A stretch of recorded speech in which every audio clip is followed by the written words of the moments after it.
Rouge et Bleu, le podcast 100% SNK.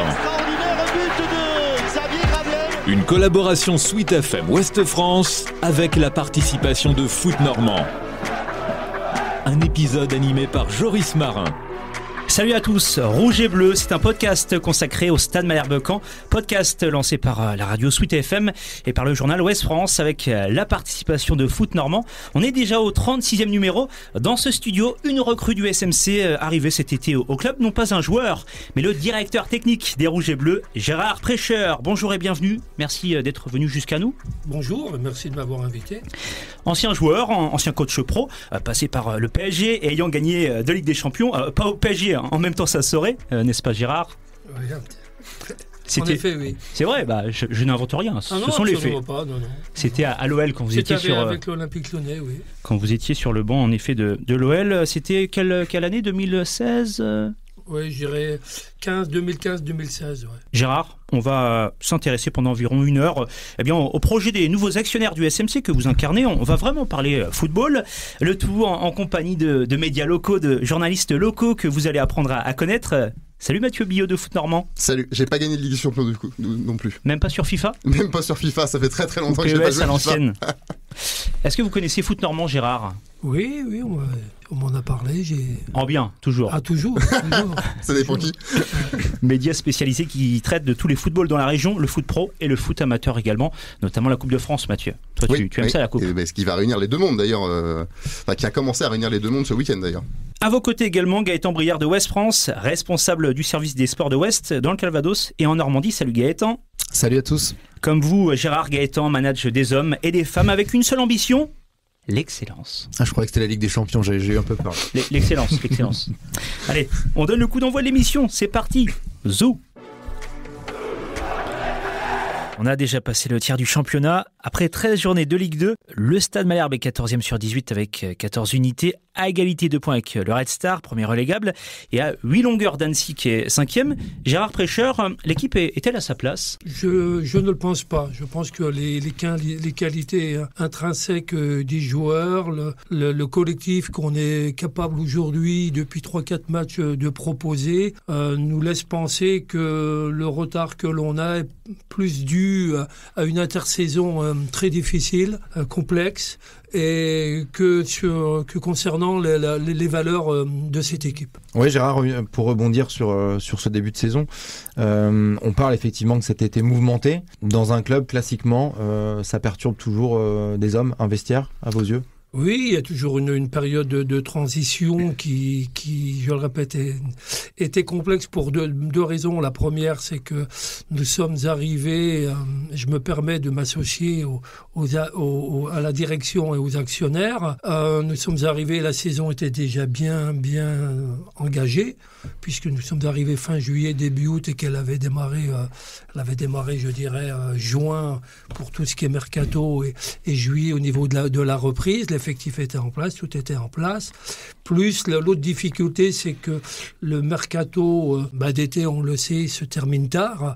Après même la reprise du championnat, avec des joueurs qui se posaient, je pense, énormément de questions sur cette nouvelle politique, sur les nouveaux arrivés, les nouveaux actionnaires, plus peut-être aussi leur envie de surfer sur la très très bonne saison qu'ils ont réalisée l'année dernière, et avec peut-être aussi des envies de voir ailleurs et de voir plus haut également, ce qui a été difficile pour nous, mais surtout pour Nicolas Sepp, parce que c'est lui le coach, c'est lui le boss au niveau des pros, et nous on s'est toujours efforcé depuis le début, encore aujourd'hui, de répondre à ces demandes, et c'était effectivement compliqué pour trouver une stabilité au niveau de l'équipe et du jeu. On parle beaucoup du projet à moyen et long terme depuis l'arrivée de Kylian Mbappé et son entourage. C'est ce qui vous anime, vous, c'est ce qui intéresse aussi les gens. Est-ce que c'est facile pour vous de vous déconnecter au quotidien de cette urgence sportive de la saison pour travailler sur le plus long terme ? Moi, c'est vrai que j'arrive à me concentrer sur le moyen terme, hein. C'est ce pourquoi je suis là, et ce pourquoi les actionnaires Kylian et sa ce moment m'ont sollicité, mais je suis également conscient, parce que je l'ai vécu en tant qu'entraîneur, il y a forcément une obligation de résultat, il y a une forte attente, parce que la Normandie, c'est une terre de football, et qui est un point positif vraiment très, très important que je découvre. Je pensais pas que la Normandie était une terre de football à ce point-là. Attention, ne parlez pas du Havre à Gaëtan, parce que la Normandie du bas. La Normandie du bas. J'ai compris que la Normandie du bas. Et puis, il y a aussi un amour pour ce club, je dirais pas inconditionnel, pas jusque-là, mais en tout cas très fort de tous les Normands, la basse Normandie, alors, je vais le préciser.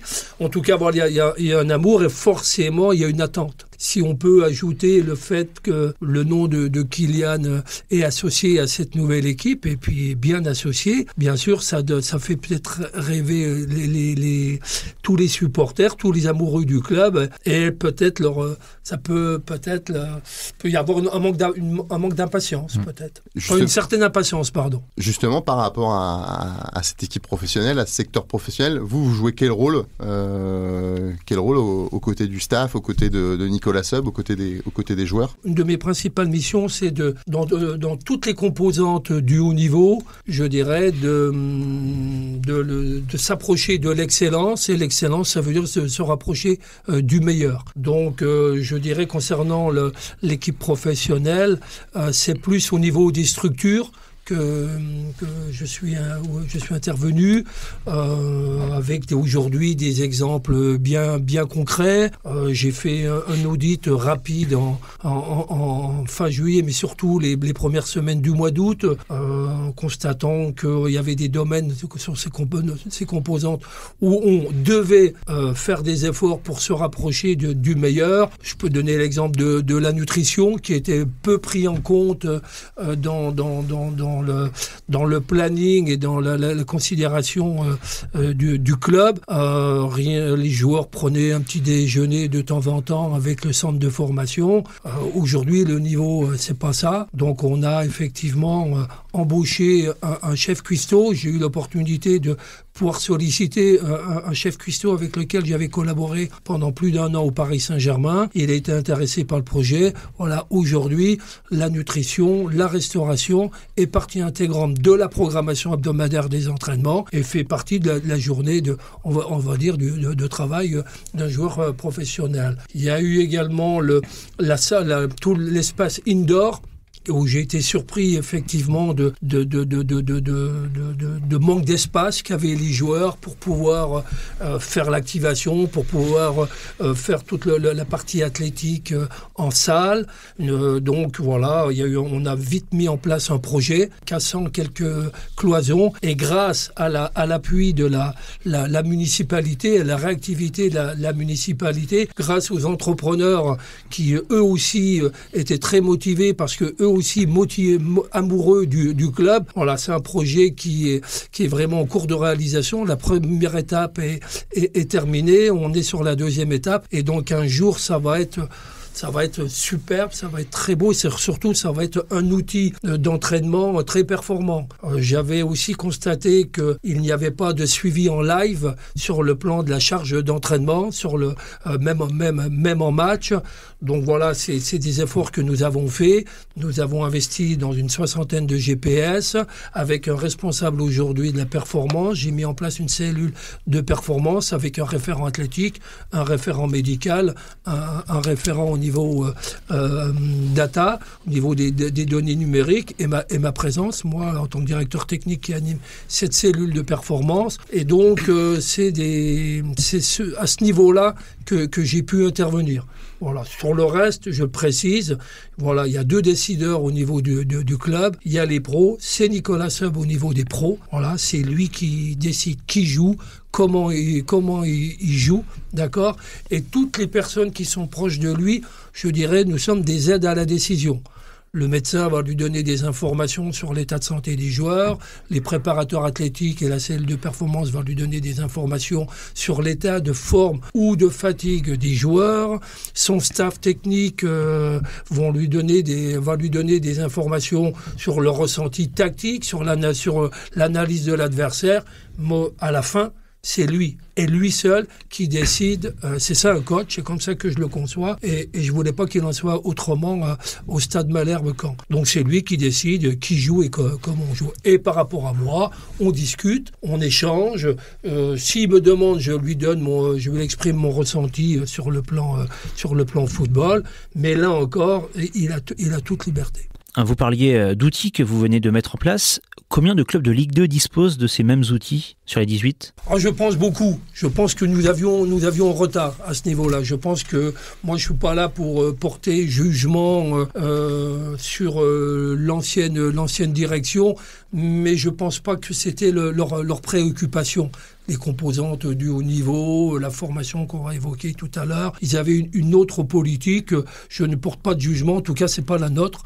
Nous, on veut travailler sur le moyen terme et même sur le long terme. Directeur technique, c'est une nouvelle fonction pour vous. Vous avez été très longtemps entraîneur. On vous voit souvent à l'entraînement, on vous voit sur tous les matchs. Est-ce que vous avez ce besoin de garder le contact avec le terrain ? Et est-ce que concrètement, au quotidien, comme vous le disiez, est-ce que Nicolas Sob vous sollicite et est-ce que vous échangez avec certains joueurs ? Oui, on échange beaucoup. Et j'ai eu un deal avec Nicolas sur ce plan-là.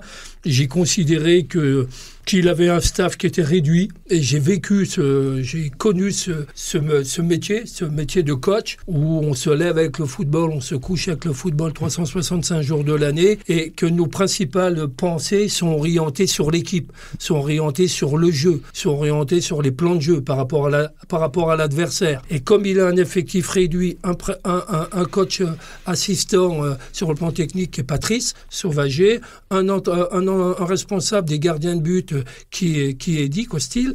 Voilà, c'est restreint. Donc pourquoi je me permets de dire ça ? Parce que c'est difficile de pouvoir orienter ses pensées sur le jeu, sur le collectif et pouvoir aussi faire du coaching individuel, de pouvoir faire un suivi avec les joueurs. Donc voilà, le deal il était là. C'est que je lui ai dit tu peux vraiment faire confiance et je me suis efforcé d'être le moins intrusif depuis mon arrivée pour instaurer ce climat de confiance pour que lorsque je discute avec un joueur, il sache que c'est constructif, que c'est pour aller dans le bien de l'équipe et donc dans son intérêt également, son intérêt à lui. Donc il m'arrive de discuter d'une façon informelle avec un autre joueur, sur un plan technique, sur un plan tactique, voire sur un plan mental. C'est pas du coup des entretiens, vous réunissez pas dans un bureau, ça ressemble pas à ça avec un joueur, avec éventuellement un débrief vidéo ou des choses comme ça. C'est plus une discussion au bord terrain, en marge des entraînements. D'une façon informelle. Il faut pas qu'il y ait le doute dans l'esprit des joueurs, voilà, que concernant le statut de Nicolas Sob. Voilà, c'est lui le décideur au niveau des pros. Et tout le reste, effectivement, tout ce qui concerne la formation, le domaine technique au niveau de la formation, au niveau des structures, je parlais des composants, de la cellule de perf, voilà. Il y a un deuxième décideur, c'est Gérard Précheur. Vous parliez de l'unique adjoint de Nicolas Sob, Patrice Sauvager. Est-ce que le rôle que vous jouez auprès des joueurs ou auprès de Nicolas actuellement, c'est pour combler un manque qui à l'avenir sera peut-être pourvu, ou est-ce que c'est un rôle que vous avez envie de jouer dans le temps au Stade Malherbe ? Non, je pense que c'est un rôle il faudra étoffer le staff technique pour qu'effectivement Patrice et Nicolas puissent se concentrer sur l'équipe. Il y a tellement de paramètres, tellement de composants dans un match de football et qu'on s'efforce de maîtriser. Voilà, et des fois on va passer 1 heure, 2 heures, 3 heures pour gagner 1 ou 2% de maîtrise. Voilà, un entraîneur, je vais dire un chiffre, il va peut-être maîtriser 60, 65, allez 70% quand ça se passe bien de la prochaine rencontre.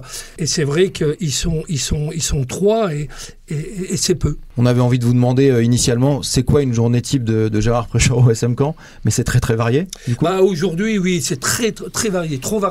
Voilà.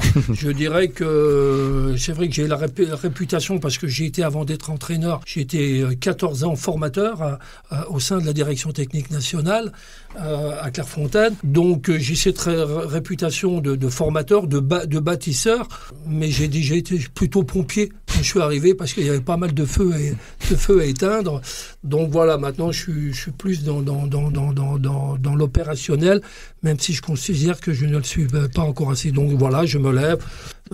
Avec la presse, c'est le deuxième rendez-vous, donc je n'ai pas été trop sollicité, et donc c'est pas ça qui a perturbé mon emploi du temps, mais c'est effectivement d'intervenir à tous les niveaux, des U14 jusqu'au pro, sur les infrastructures, sur les composantes du haut niveau que j'évoquais, on verra le recrutement, sur les ressources humaines aussi, donc c'est des grosses journées. Beaucoup de plaisir, beaucoup de problèmes ou les deux? Aujourd'hui, je suis très honnête, beaucoup de plaisir parce que je sens que ça évolue, mais je ne pensais pas, je vais être très humble, je ne pensais pas que ça allait nécessiter autant de ressources mentales. Voilà.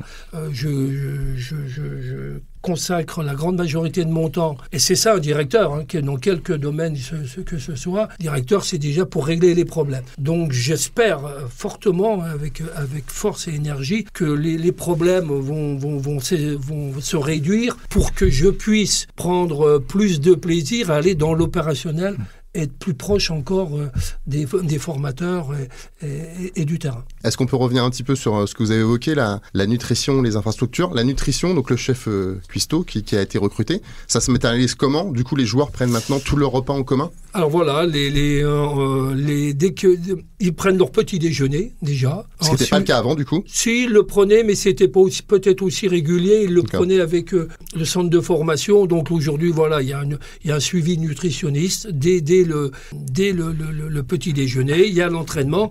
Et deuxième étape, ils prennent, dès qu'il y a entraînement le matin, ce qui est la grande majorité des cas, ils déjeunent ensemble.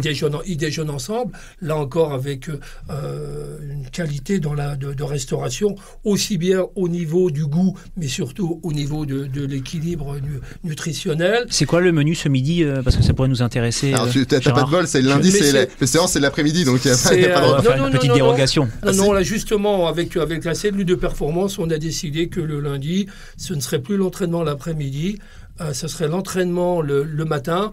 Donc, en contrepartie, l'entraînement démarre à 11h, parce que le sommeil, c'est aussi un paramètre important pour les joueurs. La récupération, donc voilà, l'exemple du lundi, c'est séance à J+2, c'est séance à 11h, restauration, et on vient d'instituer un protocole de récupération. Là aussi, on n'était pas assez précis, assez exigeant dans la récupération à mon goût. Le protocole de récupération, il est instauré pour la journée du lundi, enfin la journée du J+2? Oui, c'est ça. C'est ça, plus un autre protocole sur lequel on est encore en réflexion que pour le milieu de semaine, à J+3 ou J+4, en fonction qu'il y ait 6 jours ou 7 ou plus entre les deux matchs. Pour le J+2, ça veut dire quoi? Ça veut dire rester au club le lundi après-midi pour faire de la récup? Oui, c'est ça.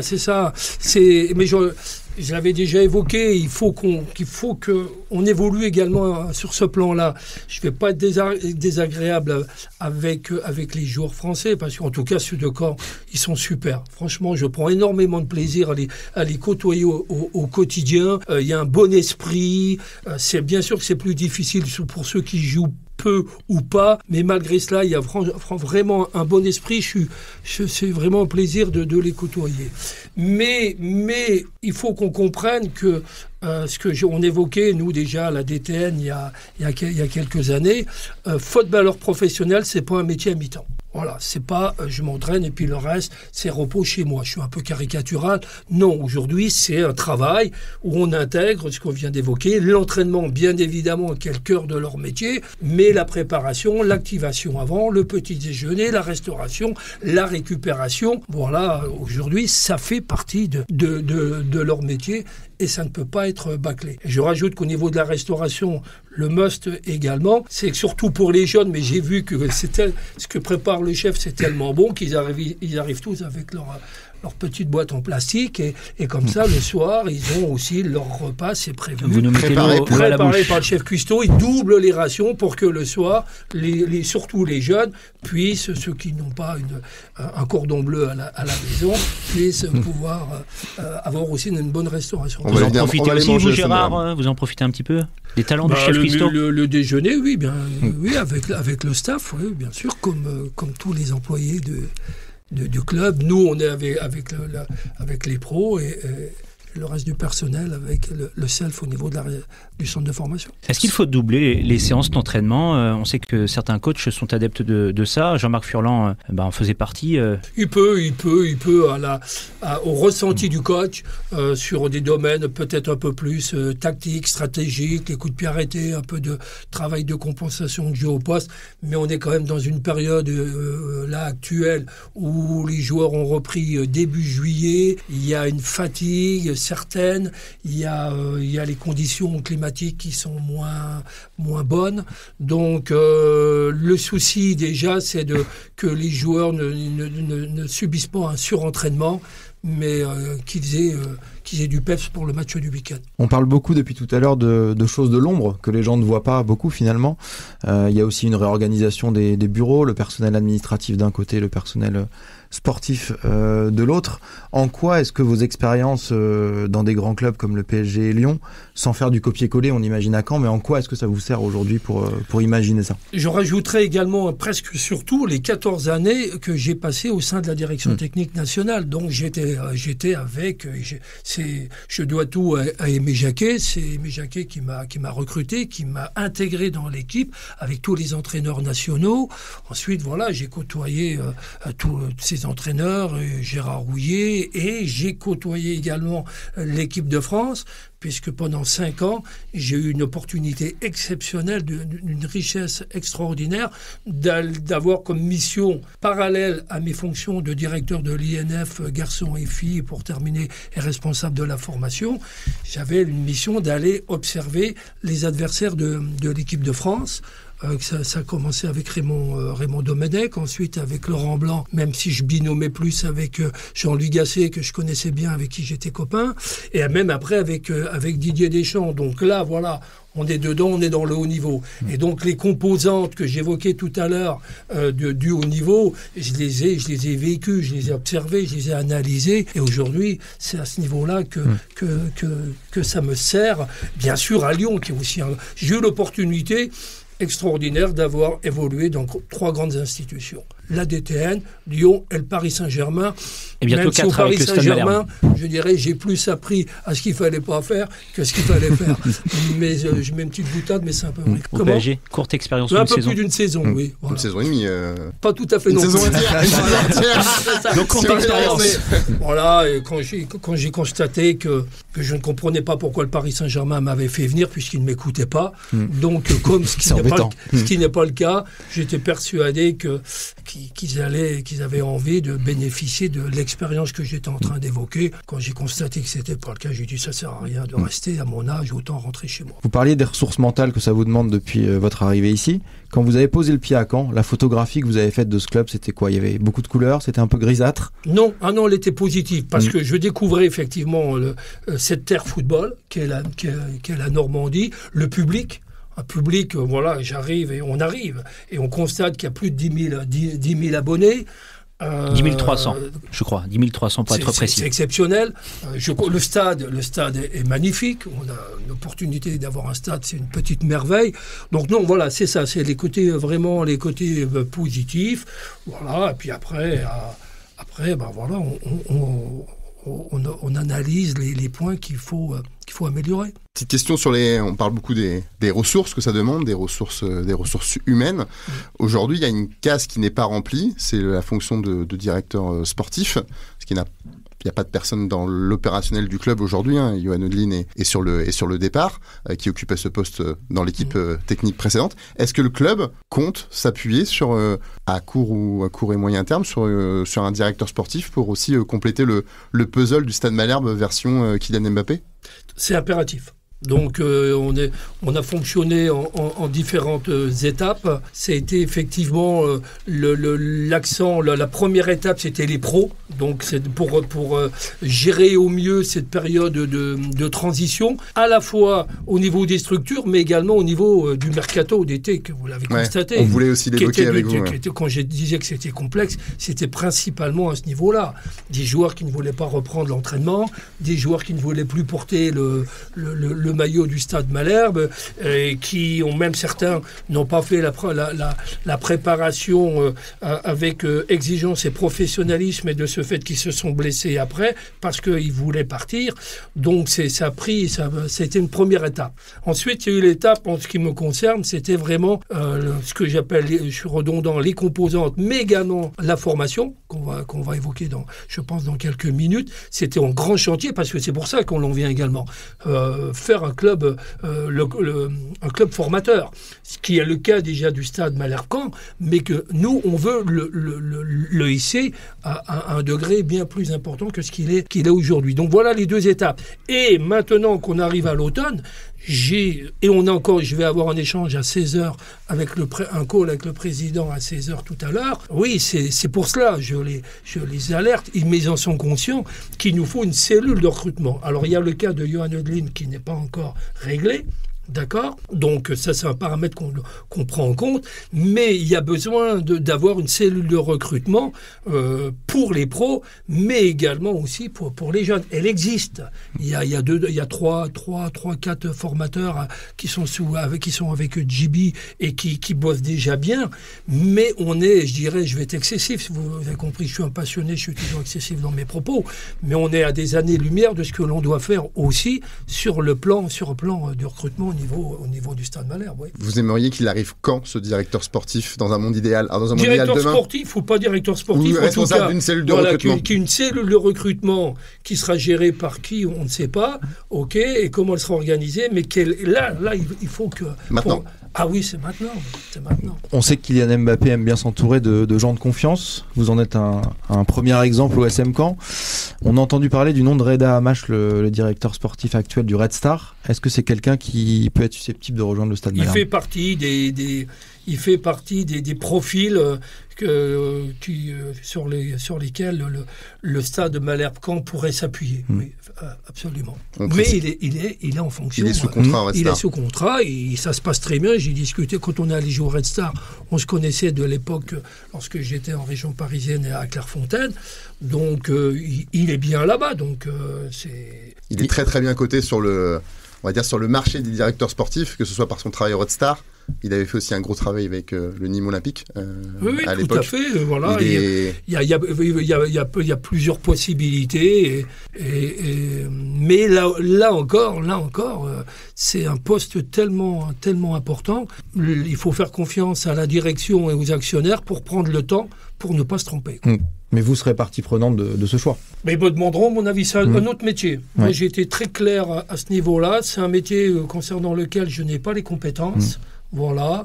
Et j'ai contribué, parce qu'on était dans une situation d'urgence quand je plaisantais tout à l'heure à éteindre des feux et le rôle de pompier, c'était un peu ça. Voilà.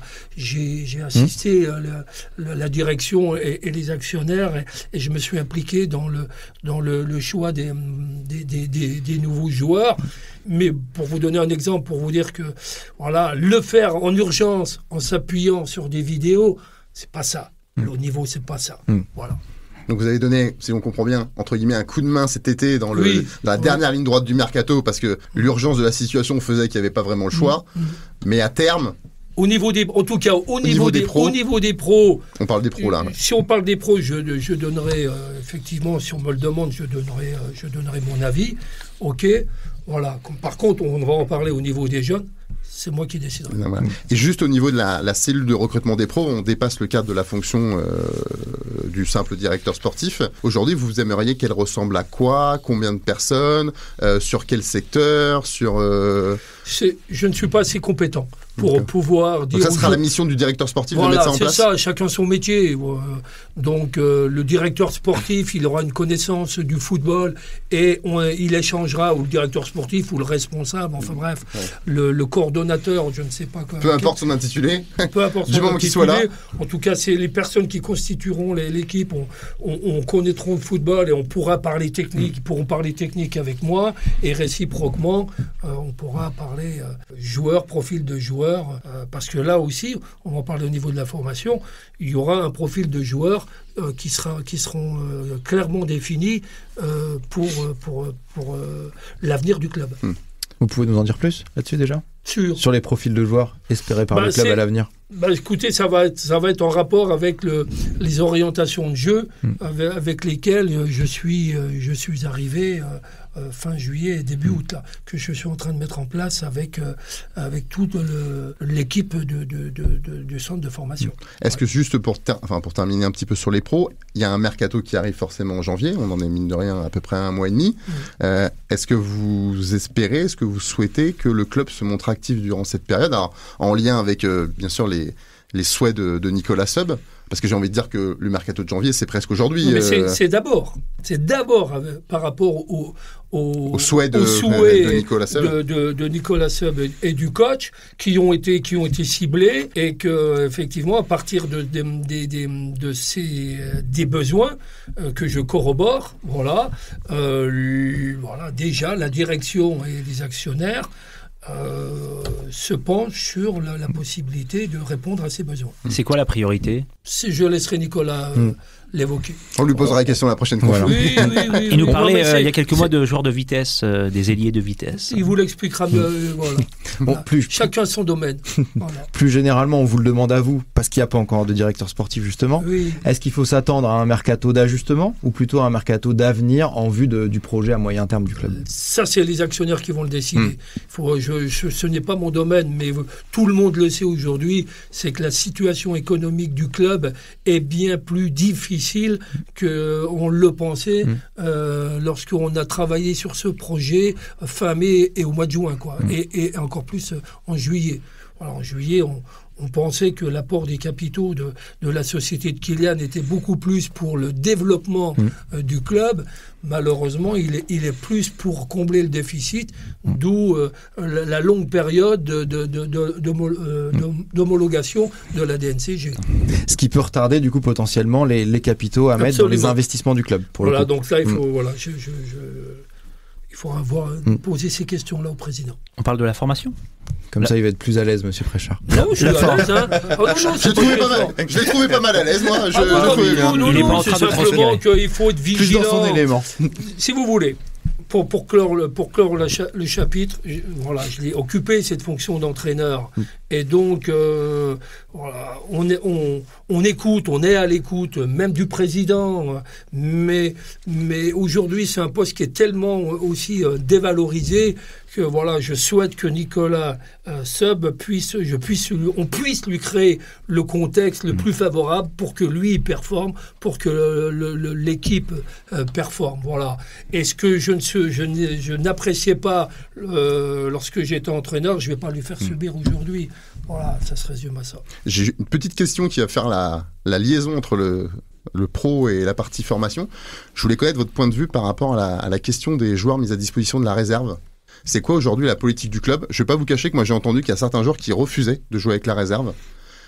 Je ne sais pas si c'est vrai ou du coup si c'est pas vrai, mais quelle est la politique du club par rapport à ça ? Avant votre arrivée la saison dernière, ça a déjà été le cas que des joueurs du groupe pro ont refusé de jouer avec la B. La politique du club, notre stratégie, c'est pareil, c'est faire trouver un bon équilibre entre répondre aux besoins de Nicolas et puis répondre à mes besoins. Donc le choix des joueurs qui évoluent en National 3, j'aime pas trop ce terme de réserve, je trouve que c'est un peu... Mais c'est vrai qu'il est beaucoup utilisé au Stade Malherbe. En tout cas, que ce soit les Pro 2 ou la National 3, c'est de trouver l'équilibre entre que cette compétition puisse donner du temps de jeu à des joueurs professionnels sur lesquels Nicolas puisse ponctuellement s'appuyer, mais également donner la possibilité à des jeunes, d'accord, on va en parler, de pouvoir évoluer au niveau pour que moi je puisse avoir des éléments pour lorsque je devrais proposer des contrats ou pas, avoir des éléments pour que je me trompe le moins possible. La formation, ça vous connaît, Gérard. Vous avez notamment été responsable pendant de longues années de l'INF Clairefontaine, où sont formés les jeunes espoirs du foot, fréquentés entre autres par Kylian Mbappé. Vous souhaitez que le SMC redevienne un grand club formateur. Ça veut dire quoi ? Ça signifie quoi ? C'est pas c'est on souhaite. Avec Kylian, on a été clair. C'est-à-dire que, bien sûr que le trading aujourd'hui, c'est une source de recettes, de revenus et de recettes importants pour un club. Voilà. Mais nous, on veut le faire en mettant de l'humain, d'accord, avec vraiment une démarche pédagogique, une démarche formatrice de haut niveau. Donc ça, c'est la volonté, notre volonté à Kylian, ses proches et moi-même. Donc, ça se traduit déjà par des ressources humaines. Là, c'était le plus urgent. Donc, les exemples concrets, il y a eu un changement de médecin, donc on a embauché un médecin, bien sûr à plein temps.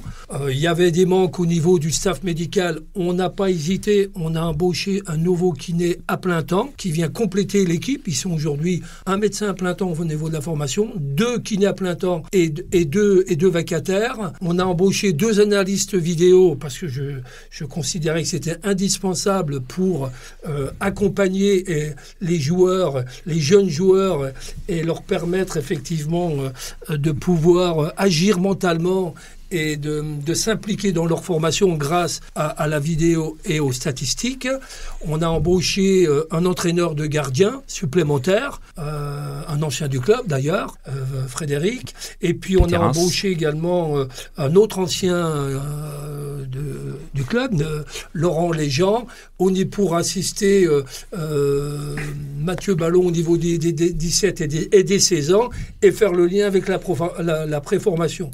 Moi, j'avais besoin d'avoir un référent à ce niveau-là parce que je me consacre prioritairement à la post-formation parce que, comme je l'ai évoqué tout à l'heure, dans 4-5 mois, on va avoir des décisions très importantes à prendre parce qu'elles vont concerner l'avenir des jeunes qui sont au Stade Malherbe et qui évoluent en 19 ans ou en National 3, voire en 17. Donc voilà. Donc on a fait quand même, malgré des conditions, un contexte économique qui est pas facile, il n'y a pas eu hésitation. Vous embauchez à tour de bras. Pas assez à mon goût, mais pour moi c'était le minimum syndical. Il a été respecté et je remercie les actionnaires. Grâce à vous, le chômage va reculer en France. Attention, Gérard, vous allez terminer ministre du Travail si ça continue. Chacun ses compétences. Donc voilà, ça c'était vraiment d'abord la première étape. Là, pareil, pour que déjà eux, je ne sais pas, je les ai mis en avant, pour que eux puissent déjà évoluer, là encore une fois, comme pour Nicolas tout à l'heure, évoluer dans un contexte favorable. Je ne sais pas comment ils faisaient. Il y avait un entraîneur d'un gardien qui entraînait des gardiens avec les 17, mais le week-end, il allait faire le coach adjoint avec les 19.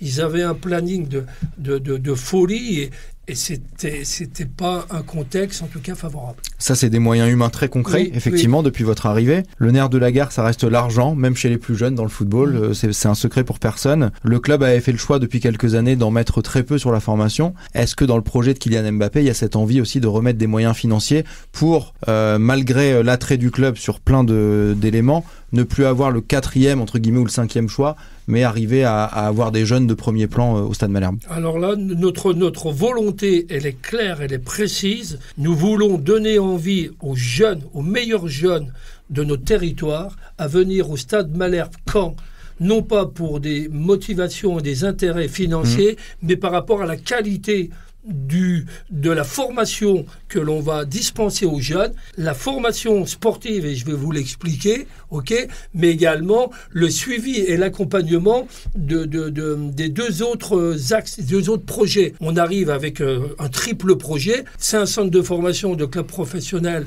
de football, donc le projet number 1, c'est le football, donc c'est là où on va performer de l'expérience de Kylian associé à la mienne, mais aussi il va y avoir des moyens qui vont être mis dans l'accompagnement pédagogique. Déjà, ça a été fait.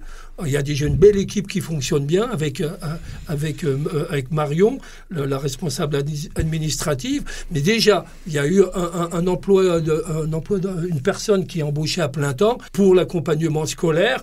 Et là aussi, il va y avoir des moyens qui vont être donnés avec l'association de FESA, de la maman de Kylian, la fondation, qui est une grosse fondation, voilà, aujourd'hui qui fonctionne très bien dans différents et qui déjà s'implique pour pouvoir accompagner nos jeunes, parce qu'il ne faut pas oublier non plus que la grande majorité des jeunes qui sont dans un centre de formation ne seront pas footballeurs professionnels. Et aujourd'hui, on doit, je dirais, être évalués, nous, le Stade Malherbe, sur le devenir de ceux qui vont devenir professionnels, mais également sur le devenir de ceux qui ne le seront pas. Voilà, sans être caricatural, on ne peut pas se contenter pour nous de dire, bon, ils n'ont pas été pros, ils ont le CAP des métiers du football. Non, c'est pas ça. C'est IKMB, il me semble, sa fondation, à Kylian. Beaucoup d'actions, effectivement, bien au-delà du football, dans le domaine social, mais aussi dans l'accompagnement des joueurs, vous le disiez. Est-ce que cette sensibilité-là pour aussi mettre en éveil aux dangers du foot et aux écueils de ce monde-là, est-ce que ça fait partie du projet du Stade Malherbe ? Totalement. Évidemment, il faut que nos jeunes, on leur crée le contexte le plus favorable, encore une fois, sur leur évolution. Nous, notre objectif, c'est qu'ils puissent optimiser toute leur potentialité sur un plan footballistique, technique, tactique, physique, mental. D'accord ? Donc ça, c'est le premier point. Mais il faut aussi les accompagner et qu'ils puissent avoir, eux, mais également les parents. Il faut accompagner les parents. Aujourd'hui, ils sont totalement dépendants des conseillers, des agents. Il y en a quelques-uns des bons, mais la grande majorité, je considère, et je me permets de dire, ne les accompagne pas forcément bien. Okay ? Et donc voilà aussi, il faut qu'ils puissent avoir, les jeunes et les parents, un autre discours de ce qu'est la réalité du monde du football aujourd'hui. Voilà. On a le sentiment que la formation, c'est vraiment ce qui vous anime. Voilà, votre parcours. Oui, de mon parcours, les deux. J'ai eu l'opportunité d'avoir les deux casquettes. C'est fantastique aujourd'hui. J'ai été formateur principalement 14 ans au très haut niveau à Clairefontaine.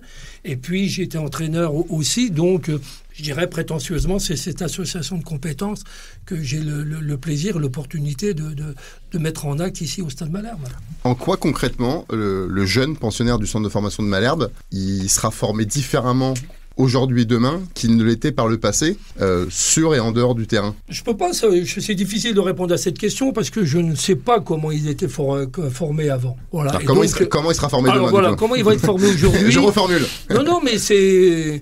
Donc on a décidé avec Kylian, voilà, déjà d'arriver avec des orientations de jeu. Je lui ai proposé un projet de jeu sur lequel j'ai eu l'opportunité, parce que c'était mon métier, de travailler dessus. Un projet de jeu commun, si je comprends bien. Un projet de jeu commun avec des orientations de jeu communes. Voilà. C'est quoi dans les grandes lignes? Qui favorise... C'est quoi? D'abord, sur le fond, je vais bien sûr répondre à cette question, mais qui favorise l'épanouissement du joueur et son évolution, son optimisation que j'évoquais tout à l'heure de son potentiel. D'accord ? Donc, pour faire simple, on va préconiser plutôt un jeu technique, un jeu avec qui va jouer donc plus au sol, un jeu moins direct, un jeu plus axial, orienté vers le but sur un plan offensif, plutôt par exemple que si je prends quelques caractéristiques du Stade Malherbe quand je vois les joueurs et le style de jeu, on préconise plus ça qu'un jeu latéral sur les côtés, de percussion sur les côtés, parce que dans un jeu axial au sol, c'est le plus difficile, c'est ce qui va leur permettre de progresser dans des composantes du jeu les plus complexes et qui correspondent au haut niveau. Donc il y a effectivement un projet de jeu que je pourrais vous présenter un jour. J'ai rien à cacher. Avec grand plaisir. Si on a 3 heures devant nous. Ouais, on les aura. Au moins 30 à 45 minutes, effectivement. Il n'y aura pas de souci. Et également, on arrive avec un un protocole d'évaluation. Ça, je pense que c'est une compétence distinctive qu'on va avoir, parce que je me suis bien renseigné et on va être peu à pouvoir le proposer à ce niveau-là. C'est pour ça qu'on a embauché aussi 2 analystes vidéo. C'est-à-dire qu'il faut que le jeune joueur ne subisse pas sa formation. Il faut qu'il puisse agir mentalement. Il faut qu'il s'implique dans son évolution que j'évoquais tout à l'heure, mais il faut lui donner des outils pour qu'il puisse le faire. C'est ça, c'est là où le protocole avec lequel j'arrive, c'est un protocole que j'avais utilisé quand je disais tout à l'heure, avec mon fils qui était ingénieur informaticien et avec un master de statisticien. On avait travaillé déjà ensemble sur un protocole lorsque j'allais observer les adversaires de l'équipe de France, sur lequel je me suis appuyé à l'Olympique Lyonnais et au Paris Saint-Germain, et qui a été une des composantes de notre réussite. Voilà, j'ai travaillé cet été pour l'adapter à la formation. Et aujourd'hui, je dirais prétentieusement, les jeunes joueurs vont pouvoir en bénéficier. On vient de les former. Pour cela, ça veut dire que chacun de leur enchaînement offensif, chacun de leur acte défensif va être analysé par des techniciens que j'ai formés pendant de nombreuses heures ces 2 derniers mois, qui sont les 3 analyses vidéo, qui sont fantastiques. Il y a une équipe d'analyse vidéo au Stade Malherbe-Caen de haut niveau aujourd'hui. Et donc, grâce à cette analyse qu'ils font après chaque match, le jeune joueur va avoir son montage vidéo, les points sur lesquels il a performé, les points sur lesquels il n'a pas performé.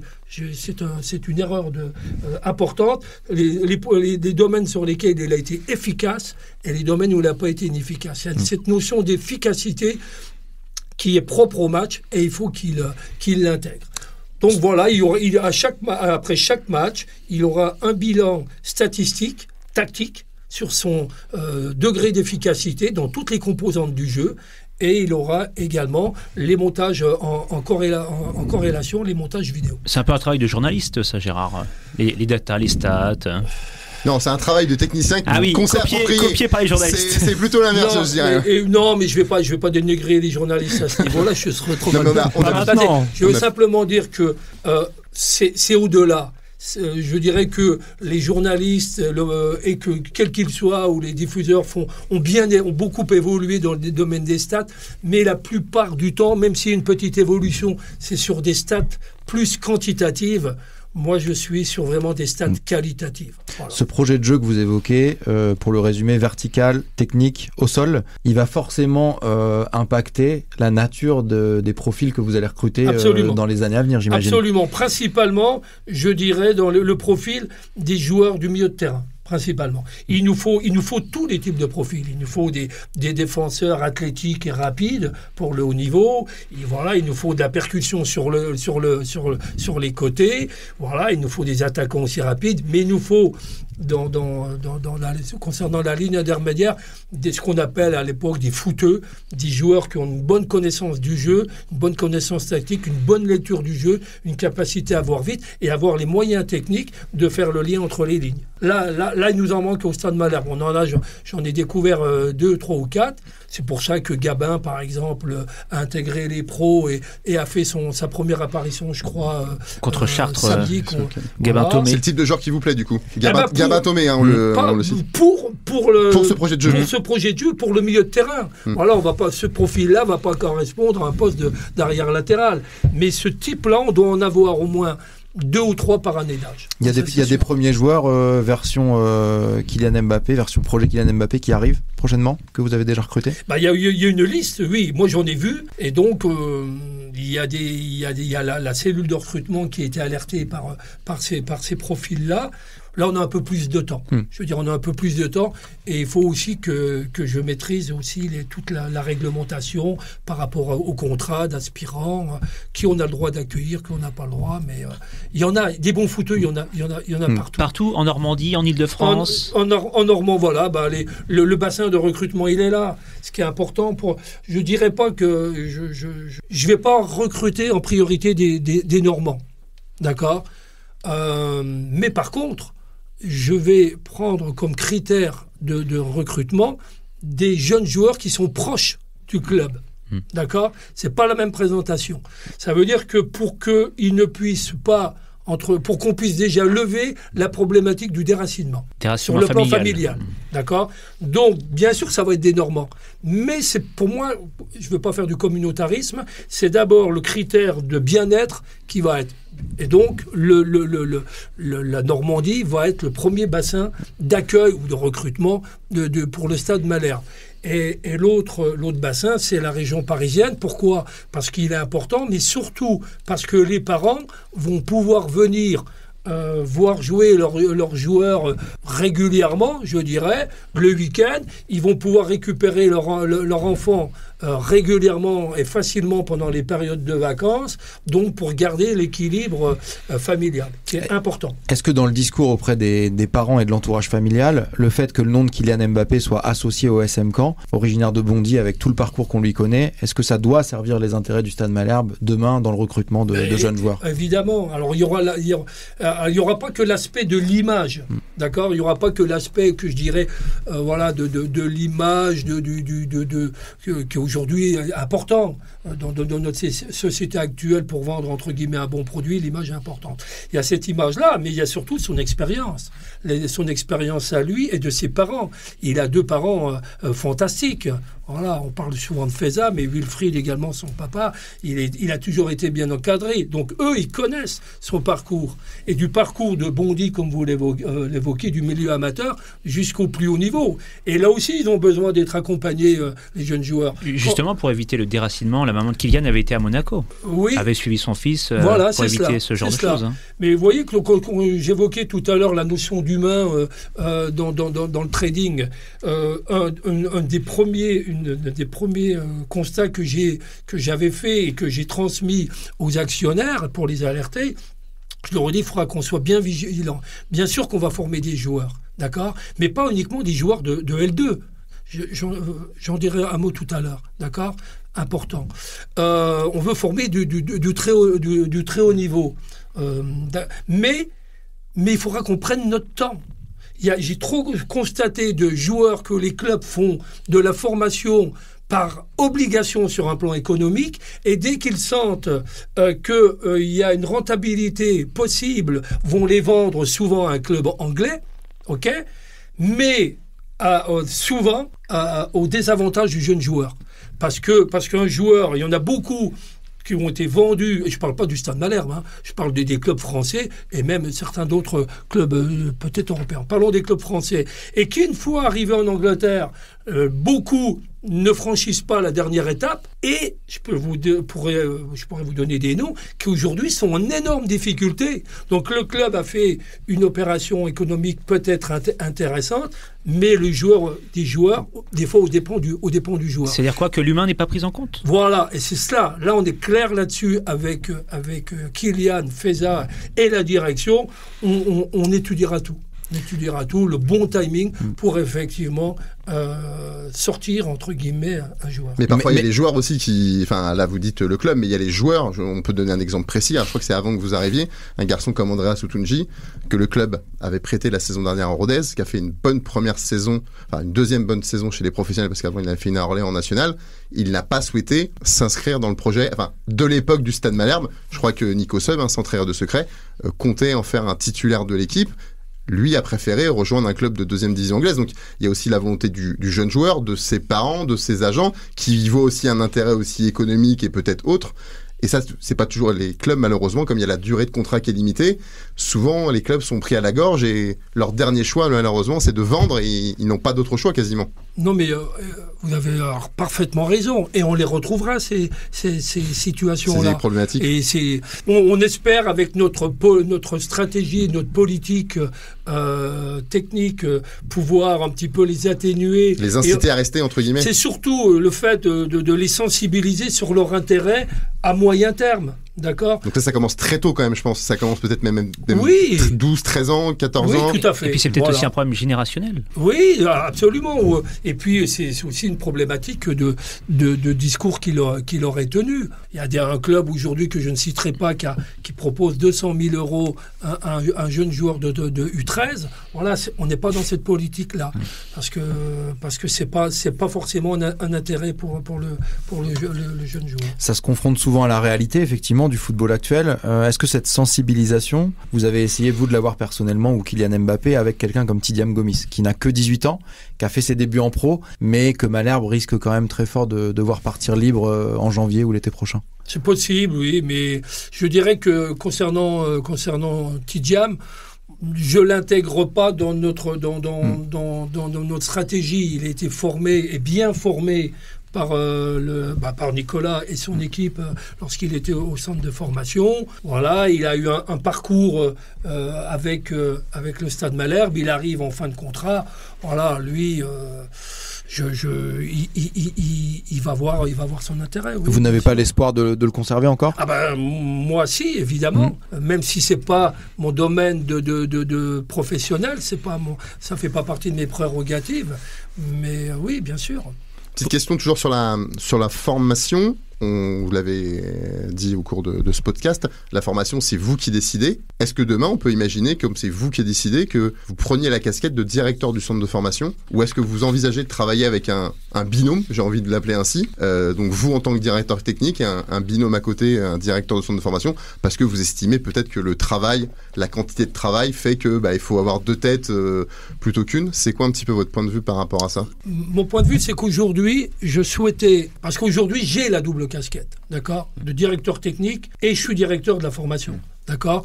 Alors on a eu des échanges avec Mathieu, qui était formateur, et que lorsque Nicolas est venu chez les pros, a pris a été promu à ce poste-là, ouais. a pris directeur du centre de formation, de directeur de formation, mais sachant pertinemment la masse de travail, l'attention que nécessite de faire de la formation, d'accord, une bonne formation à ces jeunes joueurs, je ne pouvais pas, je dirais, avoir cette double casquette. Je ne pense pas, de mon expérience, qu'on puisse être dans l'opérationnel et dans le management. Et sa mission d'être dans l'opérationnel, dans l'entraînement, le suivi de ces jeunes joueurs de U17 et des U16, aujourd'hui, pour ça qu'il y a Laurent Léjean, doivent lui occuper la majorité de ses pensées et de son temps pour proposer un suivi de qualité. Donc aujourd'hui, Mathieu a gardé le statut de directeur de centre de formation, voilà, plus par rapport à la Fédération française de football, et il le fait très bien. Mais aujourd'hui, voilà. Il y a un directeur, c'est Gérard Préchon. Et je me permets, parce que je trouve que c'est un point important. Et demain, parce que si je comprends bien, vous dites que le directeur de centre de formation, il doit être que directeur de centre de formation. Oui. Il ne doit pas être éducateur des 19, de la réserve, des 17 ou de je ne sais quelle équipe. Demain, est-ce que ça sous-entend que ça sera vous, parce que Mathieu Ballon a un contrat jusqu'à la fin de la saison, si je ne me trompe pas, en tant que directeur de centre. Mais est-ce que du coup, ça sera vous qui chapeauterez cette casquette, ou est-ce que vous ferez venir quelqu'un, entre guillemets, ou ça sera peut-être Mathieu, mais qui délaissera le côté coaching et qui se concentrera sur le management, mais est-ce que vous nommerez quelqu'un qui sera purement directeur de centre, ça veut dire qu'il y aura vous en tant que directeur technique, quelqu'un qui sera purement directeur de centre sans s'occuper d'une équipe. Non, il n'y aura pas de directeur de centre. Je resterai directeur de tant que je serai là, je serai directeur technique des U14 jusqu'à la Nationale 3, d'accord. Par contre, alors là où je vous rejoins à 100%, et c'est là que j'ai dit que j'ai obtenu le minimum syndical, je serais venu, moi, si j'en avais eu les moyens, avec un technicien qui puisse m'assister dans l'accompagnement des coachs, mais également des joueurs. Voilà, je vois, vous me parliez de mon emploi du temps, mais d'aller voir les U14, les U15, les U16, les U17, je ne peux pas tous les voir, d'accord. Je ne peux pas avoir mon regard. Et puis aussi pour gagner du temps par rapport aux formateurs. Parce que une des difficultés que je peux rencontrer, c'est le défaut de nos qualités au Stade Malherbe. Et je vais essayer d'être le plus objectif possible pour ne blesser personne. Il y a beaucoup de cette équipe et des bons, franchement ils sont bien, ils ont envie d'aller de l'avant, ça c'est un des points positifs. Il y a beaucoup d'entraîneurs, formateurs. Quand je mets technicien, c'est tous, c'est l'entraîneur, c'est le préparateur athlétique, l'entraîneur des gardiens, pour moi c'est tous les coachs. Ils sont dans mon regard, ils ont la même considération, ils ont la même importance, ok. Et donc ils sont nombreux à donner satisfaction, mais en contrepartie, beaucoup ont connu que le Stade Malherbe Caen. Vous comprenez? D'accord? Et ils ont un amour pour ce club. Donc, ils ont un regard, à mon avis, un petit peu faussé. Je dis pas que l'amour est aveugle, mais peut-être ils surévaluent un peu le Stade Malherbe-Caen. Et c'est pas être négatif que de dire aujourd'hui, le Stade Malherbe-Caen, c'est un club moyen de L2, en tout cas au niveau de la formation, même si de bonnes choses se font. Et nous, c'est pas ce qu'on veut avec Kylian Mbappé. On veut un centre de formation de niveau au-dessus. Jusqu'à maintenant, on formait à Caen des joueurs pour la Ligue 2. Voilà, on en forme des bons. Ils en ont formé des bons. Noé, Diabé, Brahim, bien sûr. Mais aujourd'hui, c'est très bien, bravo. Mais nous, on vise encore plus haut. Il faut qu'on forme des joueurs de niveau L1 et on espère aussi au niveau international. Et là, il faut monter le curseur partout. Faites-moi confiance, à 65 ans, j'ai eu l'opportunité d'aller dans ces institutions que sont la DTN, Lyon et le Paris Saint-Germain, plus l'expérience de Kylian. On sait, il faut qu'on monte le curseur partout. Et là, il faut qu'ils soient prêts à ce qu'on les sorte un petit peu d'une zone d'habitude. Pas de confort, parce qu'ils ne sont pas dans le confort. Mais il faut qu'eux aussi puissent suivre. Des joueurs qui viendront et donc, ça prend du temps. Et c'est là que si j'ai l'opportunité de venir avec des personnes qui ont la même vision que nous, que Kylian et moi, une expertise, oui, on les fera venir au Stade. Je fais juste une petite précision. La plupart des éducateurs sont en fin de contrat en 2026, c'est-à-dire dans une saison et demie.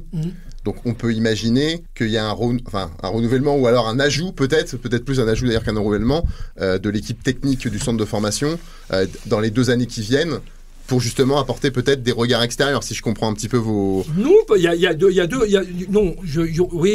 deux possibilités. Ou, déjà, le premier critère, ils adhèrent. Ils adhèrent à la politique technique qu'il aurait proposée et même imposée. Je leur impose, il faut être honnête. Donc, les orientations de jeu, ou ils y adhèrent et ils l'opérationnalisent, ou ils ne le font pas, et je vous rassure tout de suite. Enfin, on se serre la main mais ça peut être dès janvier, parce que moi, je n'ai pas les moyens d'attendre. Ok, j'ai 65 ans, ça prend beaucoup de temps. Voilà, donc s'ils adhèrent et que c'est un problème si un problème d'adhésion, ok, on se sépare le plus tôt possible. Voilà. Maintenant, si effectivement il y a une adhésion et que ça prend un peu plus de temps pour qu'ils puissent s'approprier le contenu de ce projet de jeu, mais également et aussi un peu la méthodologie, d'accord. Voilà, il n'y aura pas de problème. Là, on pourra être un peu plus patient. Mais il faudra l'étoffer, c'est sûr. Vous mettez beaucoup de moyens, vous parlez de beaucoup de principes, mais on imagine quand même que rien ne remplace une montée en Ligue 1 pour avoir cet argument supplémentaire d'attirer des joueurs. Évidemment. Enfin, évidemment, en tout cas, pour apporter du crédit à notre travail, les résultats de l'équipe 1 sont importants. Est-ce que Malherbe va monter en Ligue 1 avant de voir le PSG décrocher une Ligue des Champions ? Non, je ne vais pas parler du Paris Saint-Germain, mais non, on espère, bien sûr, en tout cas, je pourrais dire que lorsque le Stade Malherbe-Caen accédera à la L1, ils ne redescendent plus. Je pourrais résumer, je l'ai déjà évoqué, je pourrais résumer ma mission à cela. Qu'il sera tellement solide au niveau des composantes que j'ai évoquées tout à l'heure, elles répondront tellement à l'excellence et on aura une formation d'une telle qualité qu'il ne redescendra plus. Mais ça, dans une Ligue 1 à 18, dans un territoire et un bassin comme Caen, c'est des propos forts. D'affirmer que le jour où vous montez, vous ne redescendrez plus. Ça veut dire qu'il faudra d'ici là que les bases soient devenues très solides. C'est ça. Alors là, je suis optimiste. Donc il ne montera pas demain, du coup. Alors. Je suis optimiste. Si, parce que ça peut aller vite. Je taquine. Non, mais je sais bien. Non, mais ça peut aller vite. Ça évolue bien. Et ça fait ça va faire 4 mois qu'on est là. Les jeunes, ça va faire 3 mois. On va faire un premier bilan en décembre et dès janvier, on va avoir une nouvelle politique sur la deuxième. J'ai l'impression que janvier marque, au niveau de la formation, j'entends, marque un peu un tournant ou un point de départ de la mise en place d'une nouvelle politique. En tout cas, il y aura eu 6 mois d'audit, de mise en place, de travail dans l'ombre. Voilà. Il y aura, en tout cas, de ma part, on a fait un audit, j'ai demandé d'opérationnaliser certains points du jeu, et effectivement, je ferai un bilan individuel d'abord. D'accord ? Parce qu'il ne faut pas oublier que, c'est bien de le préciser, nous, ce que je demande aux entraîneurs, et c'est là que quand je parlais d'adhésion, ce n'était pas uniquement au niveau des orientations de jeu. Il faut que certains sortent du rôle de coach. Ce ne sont pas des entraîneurs. Entraîneur et formateur, c'est deux métiers différents. Je l'ai évoqué avec Nicolas tout à l'heure, Nicolas Sub, au niveau des pros. J'ai parlé de quoi ? De vision collective, du match, vision collective. Le formateur, puisqu'on veut l'optimisation de ses potentialités, pour reprendre le terme que j'ai utilisé tout à l'heure, lui doit avoir une démarche individuelle. Une démarche individuelle. Le match du week-end, c'est pas la finalité de la semaine. Il a deux vocations, le match. Bien sûr que le jeune prenne du plaisir, mais il a pour mettre en acte, je dirais, ce qu'il a appris entre la semaine avec son équipe et avec son coach, parce que la vérité, c'est le match, mais c'est également un moyen pour les entraîneurs, les formateurs et moi de sommer sa marge de progression, son évolution.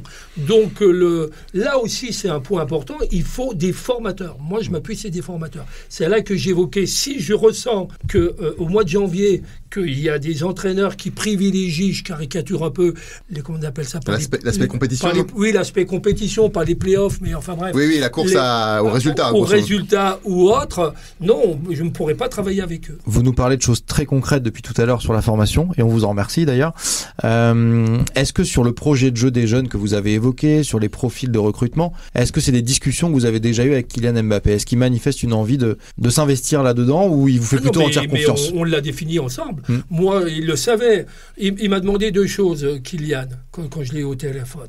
Il m'a dit, non, je ne crois pas qu'il m'a dit monsieur, je crois qu'il m'a dit Gérard, mais voilà, il m'a dit, vous concernant ce que je souhaite, c'est que deux choses, qui le jeu qu'on produisait à Clairefontaine, d'accord, à l'INF, voilà, et vous ayez la même exigence avec tout le monde que vous l'avez eu avec moi et avec les autres. Parce qu'il était passé en effet à Clairefontaine de 2011 à 2013, sous votre coupe. Oui. Ouais, j'étais directeur de l'INF à cette époque. Vous étiez dur avec lui ? Mais pas dur, exigeant.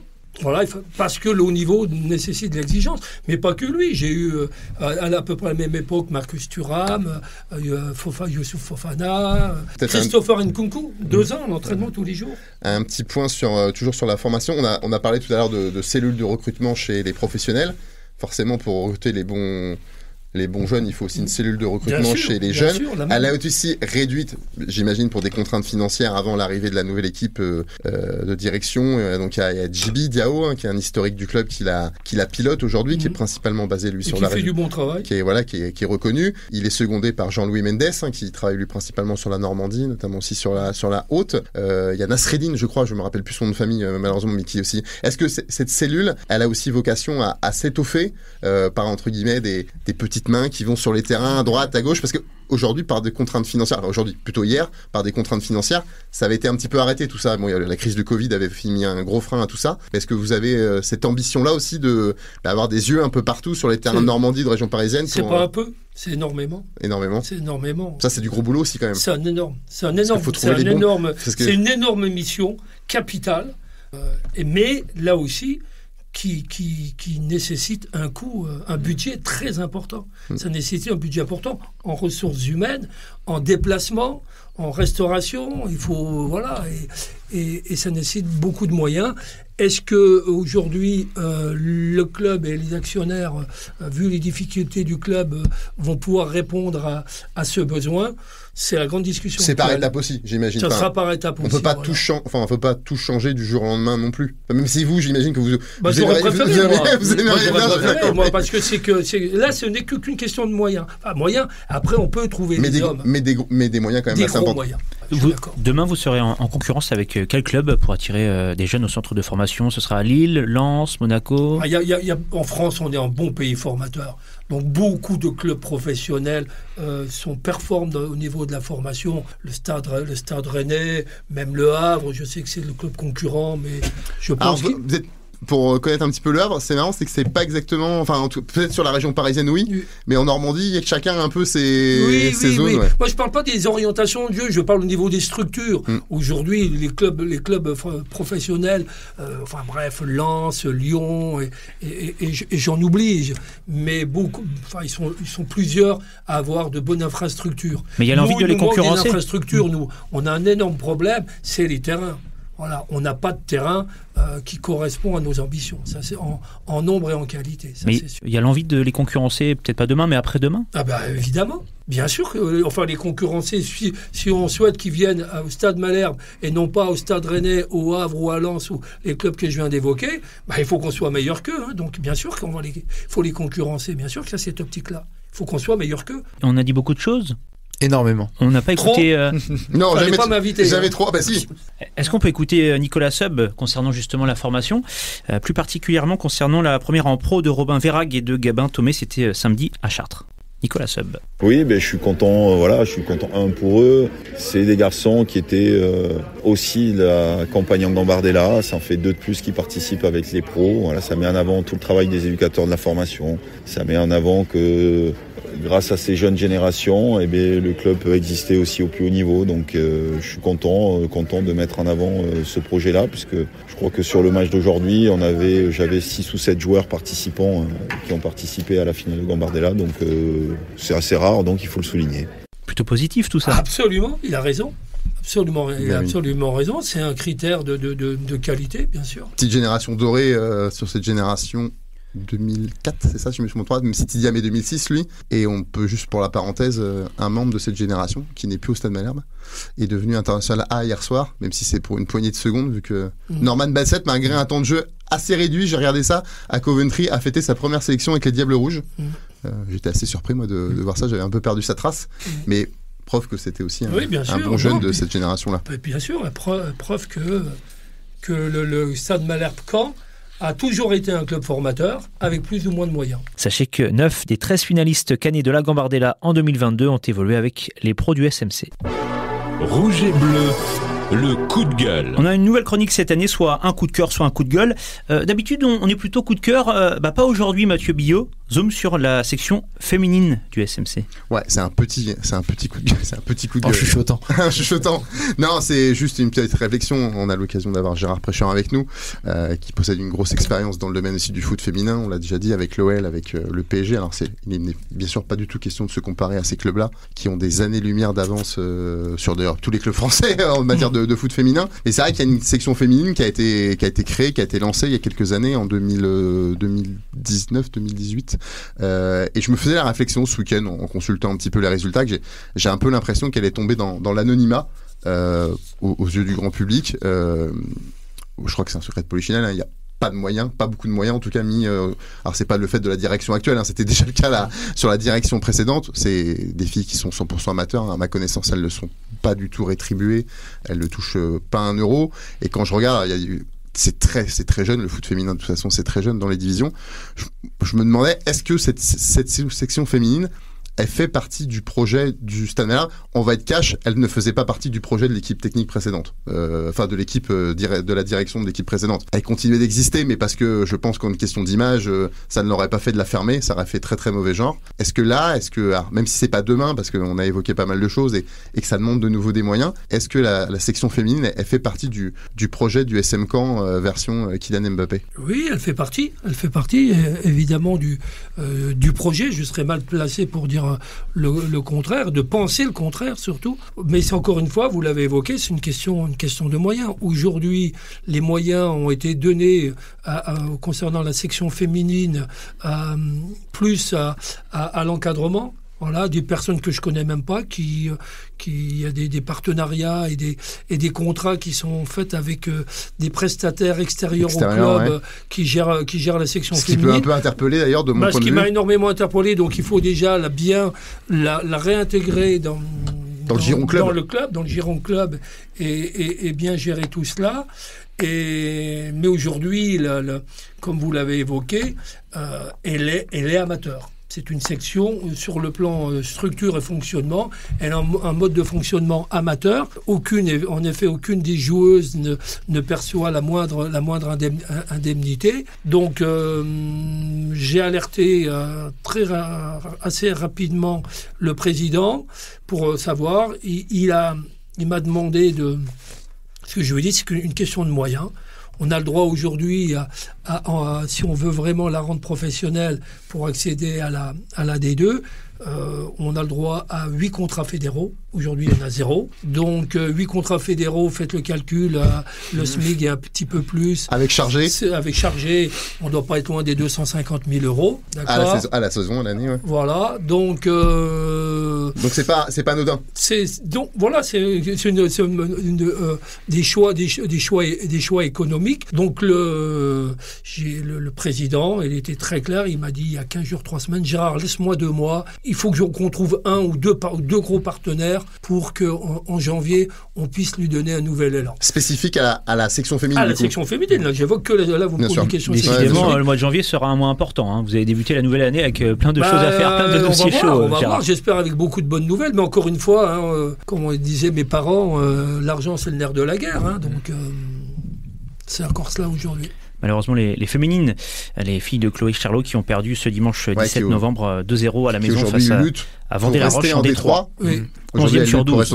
Alors, il y a un caractère d'urgence, c'est pour ça, si on pouvait lui donner déjà des moyens pour que janvier, elle puisse assurer le maintien, ça serait bien. Ouais, parce que ça va être compliqué. Alors même si, pour ce que j'ai vu, ça paraît cohérent cette saison, mais c'est aussi très jeune. Faute de moyens, j'ai l'impression aussi que ça s'appauvrit aussi un petit peu de saison après saison, parce que forcément, vos bonnes choses, elles sont aussi sollicitées par des clubs extérieurs. Donc c'est vrai que je pense que 2-3 recrues feraient pas de mal à l'équipe pour la deuxième partie de saison. Il faut, s'il y a un feu, il faudra faire l'effort pour l'éteindre, mais surtout après, prendre ce dossier et lui accorder tout l'intérêt qu'il mérite et le structurer. Voilà. Et ça demande beaucoup de temps, d'énergie et d'argent. Voilà, c'est ça. 11e sur 12 au classement de Détroit, juste derrière QRM. Et justement, ce sera le prochain adversaire des filles de Chloé Charlot. Ce sera le 8 décembre sur le terrain de QRM. Donc, match hyper important. Hyper important, oui. La N3, on peut également en parler. Il n'y avait pas de match ce week-end pour cause de Coupe de France. Non, et on peut juste préciser, alors, pas de match de championnat. Ils avaient un très bon match. Ils ont réalisé une très belle prestation qui, alors là, me satisfait, voire même me réjouit par rapport à l'adhésion aux orientations de jeu que j'évoquais tout à l'heure. Et avec effectivement 3-4 joueurs sur lesquels on peut déjà se projeter sur le futur. C'était contre Monaco. Contre Monaco. En challenge espoir. Totalement, en challenge espoir. La nouvelle compétition. Un partout et une défaite au tir au but, parce qu'il faut un vainqueur dans ces matchs-là. Il y avait la qualité et malheureusement le résultat ne correspondait pas à la qualité de la prestation. Les joueurs de Romain Leroux qui retrouveront le championnat de N3 le samedi 23 novembre à la maison face à Saint-Ouen-l'Aumône, le 8e qui recevra le 6e. D'habitude, il y a une devinette dans cette émission. J'en ai préparé une, mais on est hyper long. C'est pour ça que Gaëtan me fait les gros yeux. T'es plus une minute près. Eh ben non, ça va être une question concernant donc Gérard. Vous parliez de déracinement familial. Vous, l'Ardéchois, comment il vit ce déracinement arrivé en Normandie, dans cette magnifique région, dans ce superbe département qui est le département du Calvados? Alors, comme je joue toujours la transparence, je peux pas mentir. Donc, vous êtes venu avec un parapluie. La région est très belle. Alors là, je vais commencer par le positif. Effectivement, c'est une très belle région. Je connaissais, parce que quand les 14 années que j'ai passées à Clairefontaine, avec mon épouse, on venait régulièrement manger notre plateau de fruits de mer, Cabourg, classique, Honfleur, Deauville, etc. On connaissait moins les plages du débarquement, que aujourd'hui je les connais toutes. Et c'était très émouvant de les découvrir et c'est un plaisir d'y retourner. Caen est une très belle ville, tout ça c'est du positif. Mais il y a un petit peu de pluie des fois. C'est compliqué pour moi. Le manque de soleil, le taux d'ensoleillement ne correspond pas à mes attentes. Donc je joue la transparence, je vous le dis. C'est très bien dit. Ouais, attendez le mois de janvier, parce qu'apparemment il va se passer beaucoup de choses au mois de janvier. Il y a peut-être du soleil au mois de janvier. Qu'on aura beaucoup plus de soleil. Parmi tout ce qu'on a dit, c'est le truc que je crois le moins, le soleil au mois de janvier. Ouais. Merci beaucoup, monsieur Prêcheur, Gérard Prêcheur, d'avoir parlé foot avec nous pendant 1 heure. C'est ce que j'avais écrit sur ma feuille, pendant 1 heure et 21 minutes. Qu'est-ce qu'il est bavard. Mais c'était intéressant, n'est-ce pas? C'est vous qui pouvez le dire. Hein. Est-ce que vous avez passé un bon moment, vous ? Moi, dès que je parle football, je suis ravi. Est-ce qu'on aurait pu s'entretenir avec vous autour d'une autre de vos passions ? Est-ce que vous avez d'autres passions que le football dans la vie ? Oui, la famille, évidemment, c'est ma vie. En priorité, c'est la famille, mes enfants, mes petits-enfants, mon épouse. Mais en tant que passion, oui, je suis un amateur de cinéma. Et là, je suis content parce que j'ai un appartement, je loue un appartement à la Presqu'île. Et vous n'êtes pas loin du cinéma. Ah oui, effectivement, vous êtes bien placé là. Voilà. Malherbe en Ligue 1, c'est pas de la science-fiction. Ce ne sera pas de la science-fiction dans quelques années. Ce sera un documentaire. Oui, voilà. Vous avez en plus, le producteur est tout trouvé. Tout à fait. Capton. Merci également à nos podcasteurs, Mathieu Billot de Foot Normand et puis Gaëtan Briard de Ouest France. Merci à toi. Merci à tout le monde. Merci également aux auditeurs de nous écouter sur Spotify, Deezer, Amazon Music et Apple Podcast. Le prochain numéro de Rouge et Bleu sera disponible dès le lundi 2 décembre. Et on a gagné un nouvel auditeur. Parce que vous allez nous écouter maintenant, Gérard Préchard. Évidemment. Comme à chaque fois, ma conclusion est la suivante. Vive le foot, vive la Normandie, allez l'Ardèche. Ça c'est tout nouveau. Et allez Malherbe.